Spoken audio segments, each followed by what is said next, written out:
नमस्कार। मैं विवेक शर्मा। राम मंदिर में हुई चोरी की घटना सिर्फ अपराध नहीं है, एक सामाजिक एवं राष्ट्रवादी राजनीतिक संस्कृति की नैतिकता पर सवाल है। कुछ नाम सामने आए हैं, जांच से उम्मीद रखना खुद को भ्रम में रखने जैसा है। राम मंदिर में हुई चोरी सामान्य घटना नहीं है, एक संगठित तंत्र के तहत योजनाबद्ध घटनाक्रम है, जहां सूत्रधार कोई और होता है और छोटे छोटे पात्र मात्र होते हैं। इन पात्रों का क्या होता है, इतिहास गवाह है। जब जांच की आंच संघ के आंगन की ओर आएगी तो पथभ्रष्ट एवं आर्थिक अनियमितताएं बता करके बाल्यकाल नटखट स्वयंसेवकों को भारत मां का आंचल दिखाई देगा। अगर वास्तव में चंपत राय, अनिल मिश्रा, गोपाल राव या स्वामी गोविंद देवगिरी राम जन्मभूमि के प्रति श्रद्धा रखते हैं तो आगे आकर के जांच अधिकारियों और राम में आस्था रखने वाले समाज के सामने सत्य उजागर करें। अन्यथा उनकी छवि उनकी आने वाली पीढ़ियों को कटघरे में खड़ा कर देगी और पिंडदान करने से अपने ही घबराएंगे। जो आपको आज सुरक्षा का कवच दे रहे हैं वह अपनी सुरक्षा के लिए दे रहे हैं। संघ राष्ट्रवाद की आड़ में व्यक्तिगत हित साधता रहा है। 1948 में इसी भावमेश में आकर के नाथूराम गोडसे ने गांधी को गोली मारी थी।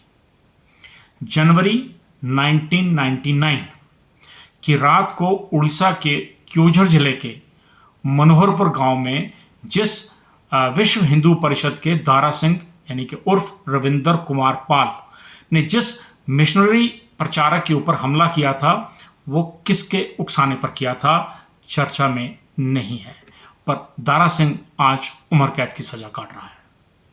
क्या उसके साथ कोई आरएसएस का स्वयंसेवक या संगठन खड़ा दिख रहा है? आज उसे संघ पहचानता नहीं है। उसका परिवार इस दुख को अकेला भुगत रहा है। 11 अक्टूबर 2007 को मध्य प्रदेश के देवास जिला के सुनील जोशी, जिनका नाम अजमेर दरगाह में विस्फोट में 11 अक्टूबर 2007 को आया था, वो राष्ट्रीय स्वयंसेवक संघ के प्रचारक थे। उसे यह करने के लिए किसने प्रेरित किया, इसका जवाब कौन खोजेगा? जब जांच की आंच बड़ी मछलियों तक आई तो 29 दिसंबर 2007 को उनकी हत्या हो गई, जिसकी जांच आज तक सार्वजनिक नहीं हो पाई है। इस घटना में उनके साथ रहे दूसरे प्रचारक देवेंद्र गुप्ता आज आजीवन कारावास में हैं। क्या संघ उनके साथ खड़ा है? दो परिवारों ने अपने जवान बच्चे खोए, क्या आरएसएस या अन्य संगठन उनके लिए कहीं खड़े दिख रहे हैं? राष्ट्रीय स्वयंसेवक संघ में एक वाक्य बोला जाता है, हमें जिन्होंने पैदा किया हम उनके नहीं हुए, तुम्हारे कहां से होंगे? आरएसएस ये सिद्ध भी कर रहा है। अब ये राम जन्मभूमि ट्रस्ट के लोग को तय करने की आवश्यकता है कि केवल समाज के लिए नहीं, अपनों के लिए सच को सामने लाने की जरूरत है। इन्हें सरकारी गवाह बनने की जरूरत है, क्योंकि उनका सफर राष्ट्रीय स्वयंसेवक संघ के साथ समाप्त हो चुका है। अब उन पर निर्भर करता है कि वह इस काले अध्याय के इल्जाम लेकर के इस दुनिया से जाना चाहते हैं, ये सच्चाई सामने लाकर। आरएसएस के बचाव में खड़े दिख रहे हैं आलोक कुमार। ये विश्व हिंदू परिषद के अंतर्राष्ट्रीय अध्यक्ष का बयान आया है कि राम मंदिर की छवि को लेकर के वो चिंतित हैं। जो दिल्ली में झंडेवाला स्थित केशव स्मारक समिति के भी अध्यक्ष हैं, उन्हें पहले यह बताना चाहिए कि 150 करोड़ रुपए से निर्मित राष्ट्रीय स्वयंसेवक संघ के मुख्यालय के लिए पैसा कहां से आया है। उसके बाद आप राम मंदिर की छवि को लेकर के चिंता व्यक्त करें। 14 करोड़ सदस्यों वाली भारतीय जनता पार्टी राज्यसभा और लोकसभा में 353 सांसदों वाली पार्टी, लगभग 1500 विधायकों वाली पार्टी, 170 एमएलसी वाली पार्टी के मुख से आलोचना का एक शब्द राष्ट्रहित में नहीं निकला है। लेकिन मिलावटखोर मिलावट को महिमा मंडल करने वाले महानुभव नितिन गडकरी जी, जो पहले स्वयंसेवक हैं फिर राजनेता हैं, ऐसा कहते हैं। ये भी कहते हैं कि मंदिरों में अक्सर चोरी होती है। काबिल तारीफ बयान है।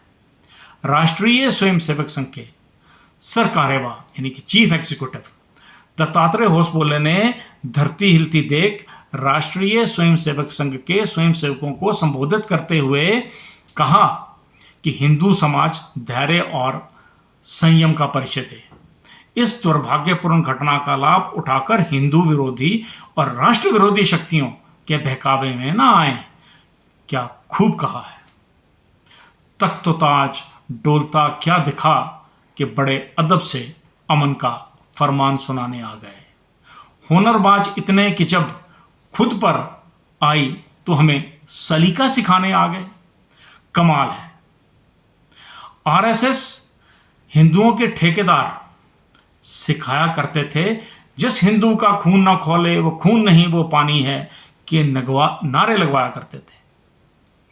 आज सियासत के खिलाड़ी क्या सिखा रहे हैं। तिरुपति तेलंगाना में 2024 में जगन मोहन रेड्डी की सरकार थी। 18 सितंबर 2024 को मंदिर प्रसाद में लड्डुओं में मिलावट का मामला सार्वजनिक हुआ। 19 सितंबर को चंद्रबाबू नायडू ने प्रेस वार्ता की और आरोप लगाया। 20 तारीख को समूचे हिंदू सुप्रीम कोर्ट में पहुंच गए। ये थे सचेत हिंदू। 27 सितंबर को मामला न्यायालय पहुंच गया और भारतीय न्याय संहिता यानी कि बीएनएस की धारा 274, 275, 316, 318, 61 और 299 के अंतर्गत विश्वासघात, ब्रीच ऑफ ट्रस्ट, धोखाधड़ी, आपराधिक षड्यंत्र के तहत 30 सितंबर को सुनवाई शुरू हो गई। मात्र 10 दिन में मुकदमा शुरू हो गया। जांच आगे बढ़ाने के लिए सीबीआई नेतृत्व वाली एसआईटी का गठन कर दिया गया और 36 आरोपियों को नामजद भी किया गया। यह जानकारी सैकड़ों हिंदुओं के लिए थी, जिन्हें भाजपा से सीखने की जरूरत है कि जिस हिंदू का खून ना खौले वो खून नहीं वो पानी है। देश के महामानव इतना शोध करते हैं कि उन्हें यह भी पता कर लिया है कि महाराणा प्रताप के घोड़े चेतक की मां गुजरात की थी। वह विश्व गुरु ये नहीं पता कर पा रहे कि गुरु घंटाल कौन है। यह विचित्र घटना है। स्वयंसेवक कह रहे हैं यह कोई बड़ी घटना नहीं है। पत्रकारिता का धर्म केवल खबर और आलोचना नहीं है, सचेत करना भी है। देश के युवाओं से, युवाओं के अभिभावकों से यह प्रार्थना है कि अपनी संतानों को आरएसएस से बचाओ। अवध नरेश श्री राम के अवधि में तुलसीदास की लिखी हुई रामचरितमानस भी कुसंगति से दूर रहने का संदेश देती है।